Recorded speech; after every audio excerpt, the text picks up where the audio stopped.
What's up guys, welcome back to another video, and this video is going to be a UI challenge guys. Ever since I started making Flutter videos on this channel, a large number of people have requested me to do UI challenges like they do on the Flutter channel. For those who don't know, Flutter channel specifically does amazing UI work that could be used in your mobile applications. It's more like an advanced type of Flutter tutorials guys.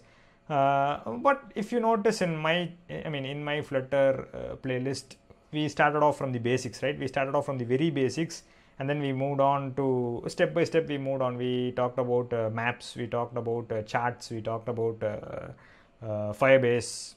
We are slowly progressing into app development, right? Actual mobile app development. Now, in the last few videos, we are talking about authentication, and then we talked about how to store, retrieve, update, and delete data using your Firestore collections. And then we moved on to how to upload images into your Firebase storage, right? Now we'll try to replicate this particular profile page screen. Okay, in this video, we'll try to replicate this screen. This is a simple screen, right? Not much work to do here, not much styling work to do here. Now generally assume that you are working in a development team. Assume that you are working as a software engineer or a software architect in a development team. The UI designer, the UI team will be different. Separate. Okay, separate from the engineering team. The UI team will be giving you the designs exactly like this. They'll either give you the images or they'll give you images with, they'll give you wireframes. Wireframes are nothing but a collection of images with specific interactions between them. Okay, mostly they'll just give you the images that they design based on their research, and then they'll ask you to engineer the same design in your mobile application. So you'll be required to write code in order to reproduce or replicate this exact design inside your mobile application. This is how the design from a UI team will look, guys. And I follow a simple rule while breaking down the UI. This was taught to me by, I learned this from a guy, from an ex-Googler 2 years back, and I have been using this whenever I want to write UI for any application. You can follow this exact same style, or you can come up with your own style. I use a rule called the 1369 rule. Okay, 1369 rule.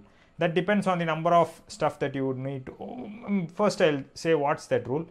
This is 1. Okay, this entire screen is 1. Treat this as 1. This is the end product that you will be required to bring in inside your application.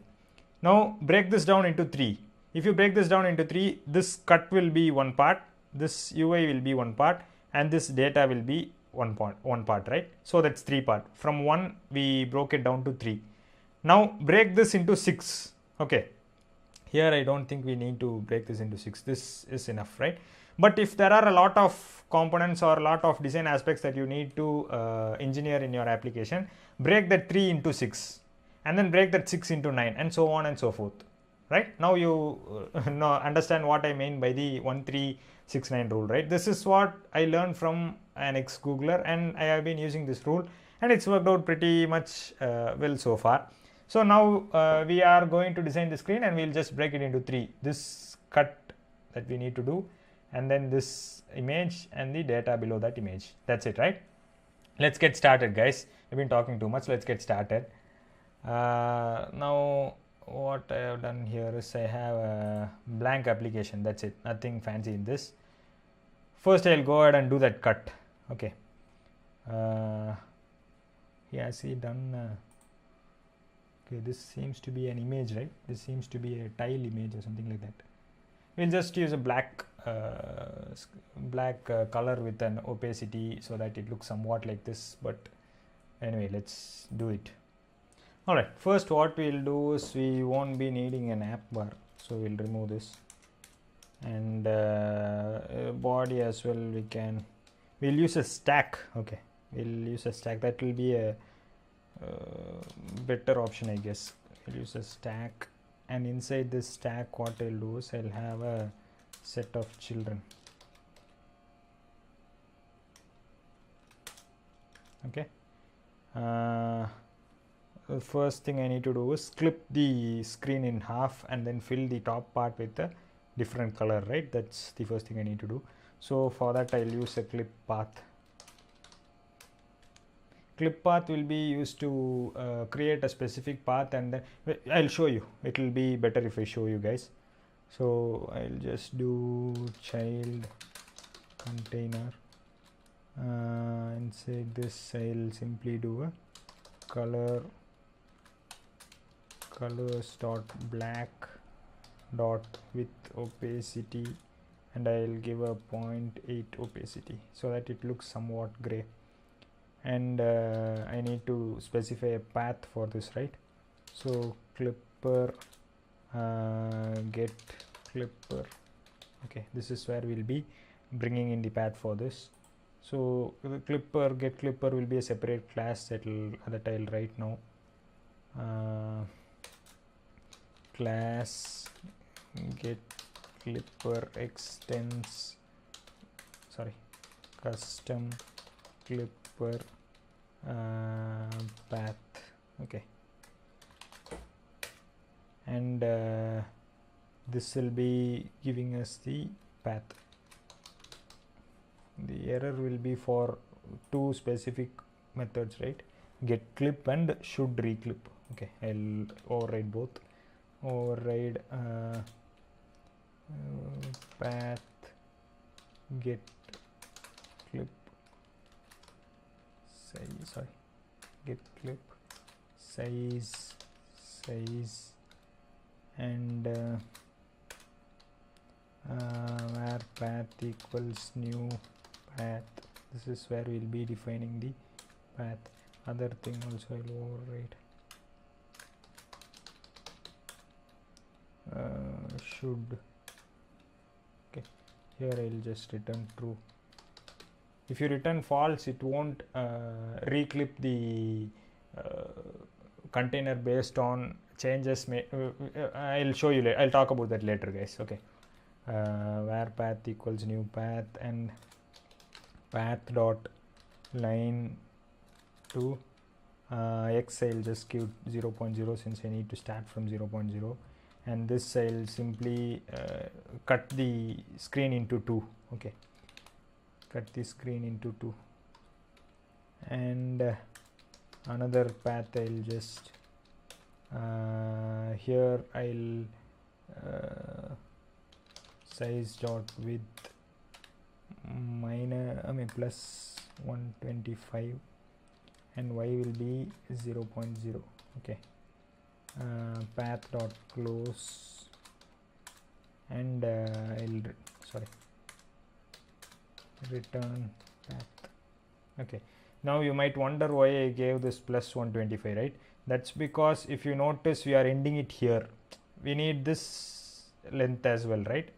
Also, oh, it's not even starting from half, it's starting above half, right? Above half.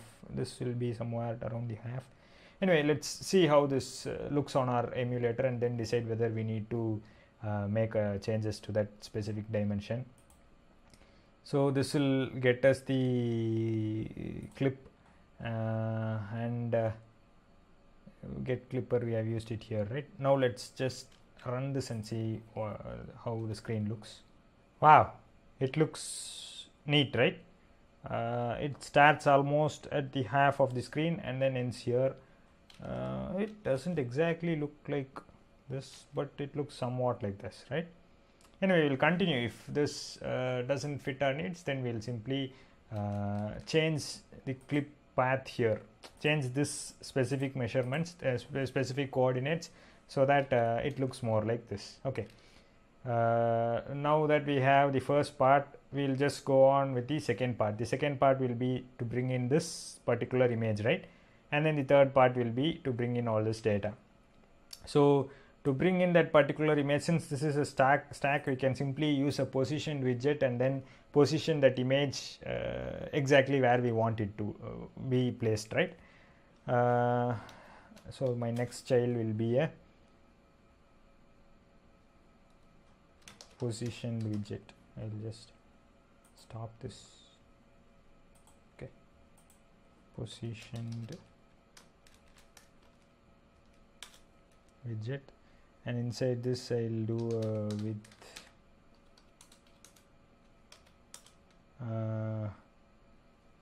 and then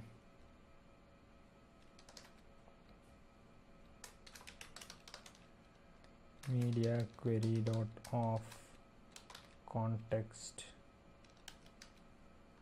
dot size dot height divided by 5. This will ensure that if you look at the screen again, this thing is not exactly in the center, right? It's somewhat moved to the top, moved a little bit above the center point, right? So that's why I am getting the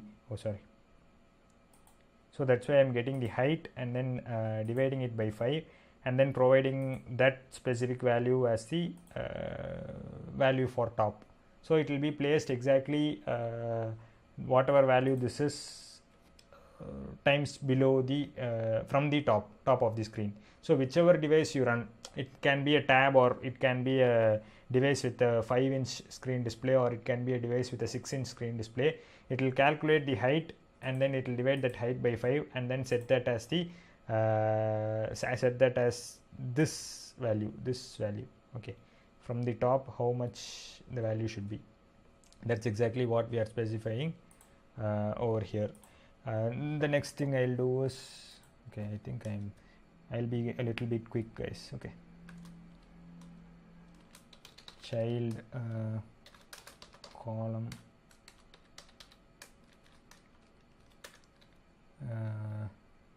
children container with 150 height 150. Okay, and decoration box decoration color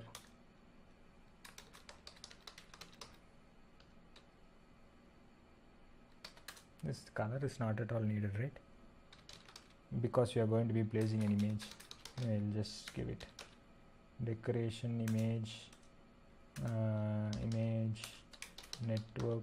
For now we'll just simply use an image, load an image from the internet, but while we are doing this, I mean in our later part of a video, I mean in our next video, we'll get this image from our Firebase storage. Okay, and we need to specify a fit as well. Fit box fit dot cover will make the image as small as possible and try to bring it inside this cover will make the image as large as possible and try to fit the entire image inside that specific container. Okay, then we can specify a border radius to make this circular, so I'll do that as well. Border radius dot all radius dot circular radius, I'll just give it as 75. Since this width and height are 150, if I just give it as 75, it will be a perfect circle. Okay, border radius, all this is done. The next thing, we'll save this and see how this looks now on our. Wow, it looks really good, right? I just added a 25 to the left, guys, specified as a certain margin to the left as well, but you won't need this left when you run it on a device. I think this has something to do with the emulator. Anyway, forget that.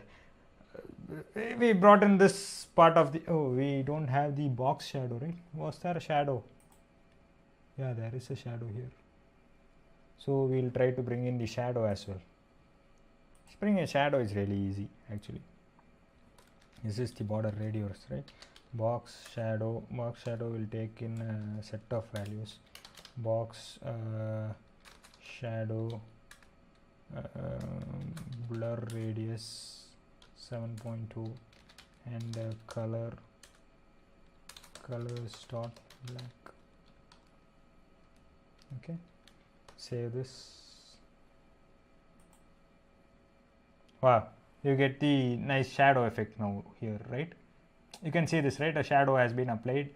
If you want to tweak this shadow, you can simply do this, and there is also an option called spread or something, spread radius. You can use this so that this, where is it?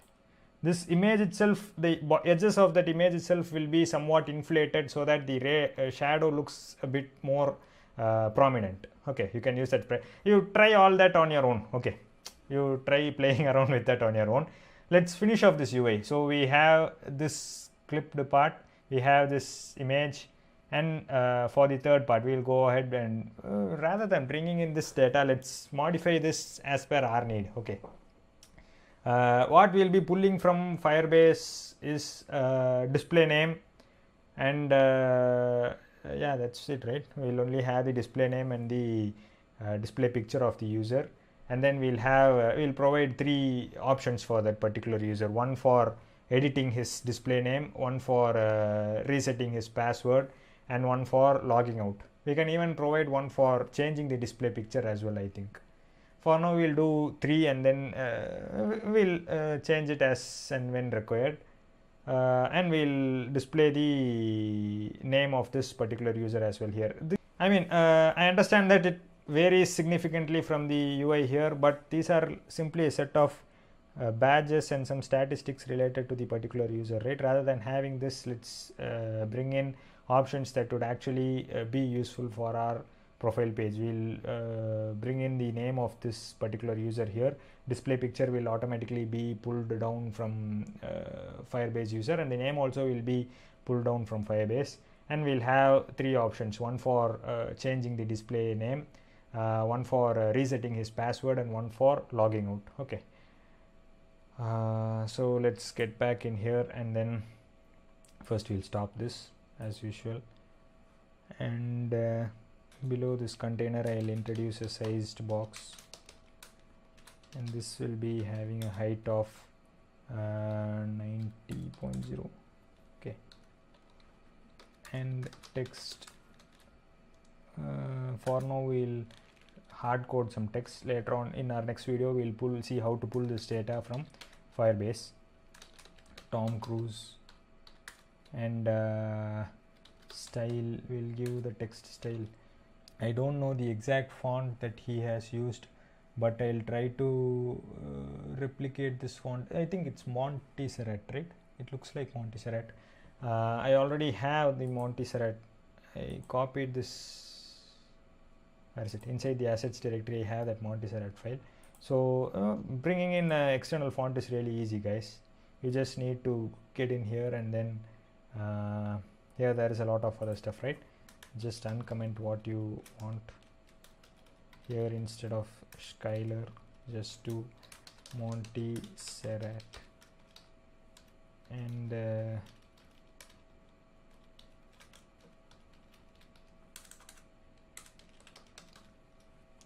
assets, what was that? We'll do Montserrat light. Okay, Montserrat light. Okay, and here as well inside this, rather than doing it like this, specify assets and Montserrat light italic. Okay, light italic. Okay, now that this will automatically load the fonts here.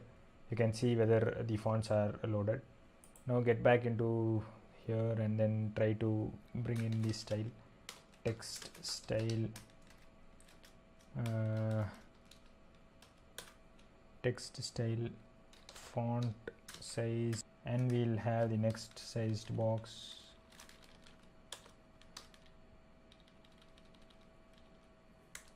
Cool. And here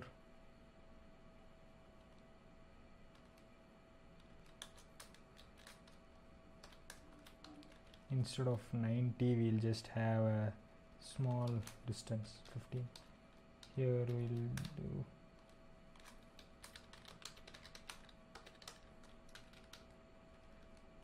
and instead of bold we'll just give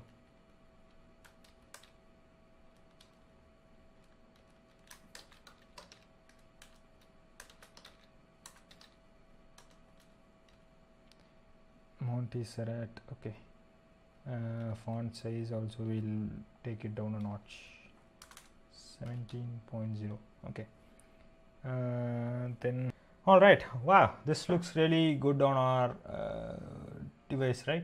Actually, to be honest, this font effect is not that much pronounced in this emulator, guys. It looked entirely different when I ran it on my mobile device. I'll do one thing. By the end of this video, I'll run this entire application on my mobile device as well, and then cast the screen from there to you guys to show you guys how different it looks on a actual device. Anyway, let's move on. We'll provide a couple of this subtitle. I added it entirely for asking you guys to subscribe to this channel. Anyway, let's create a couple of buttons here. So creating custom buttons is really easy. Below this we'll have another sized box height 25.0. It's a custom button, guys. Okay, so I'll, rather than using the default raised button, outline button, flat button, whatever, I'll just use a gesture detector and then create my own button. Width would be somewhere around 95. Okay. Child material border radius dot circular. I'll specify radius. Okay. And shadow color colors dot green accent, and colors dot green. Okay, so now we have a green color button that has rounded edges. Okay, it looks something like more like an oval. Okay, and I'll specify a few more options. Elevation will be 7.0, and now I'll do a child will be a gesture detector, since I want this on tap functionality to be present in here, right? Gesture detector on tap,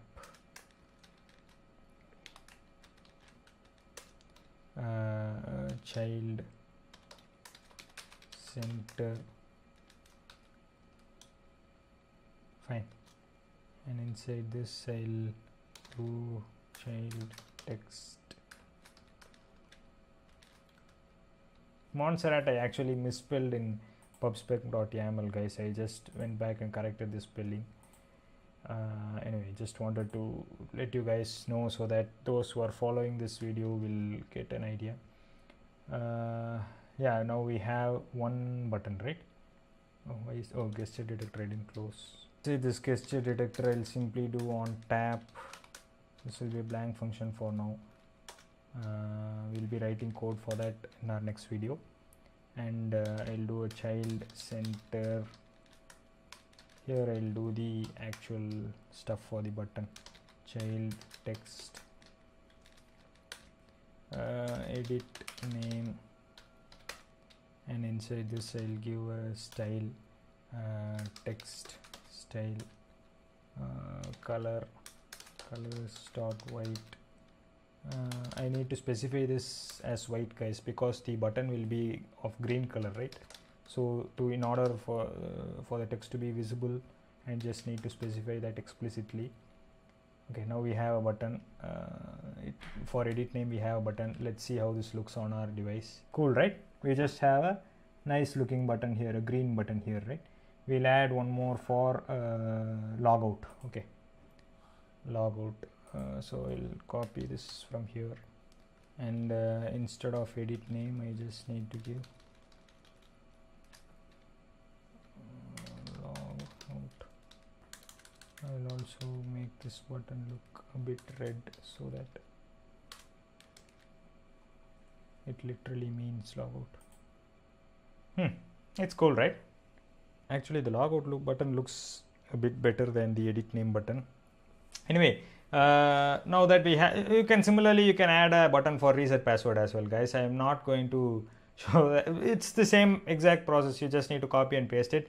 The functions that we write for these buttons are the ones that are most important. We will be seeing that in our next video. So as I said before, we will be pulling this name and this picture from Firebase, right? This will be a Firebase user. Once he signs up, we will be showing him this profile picture in your applications.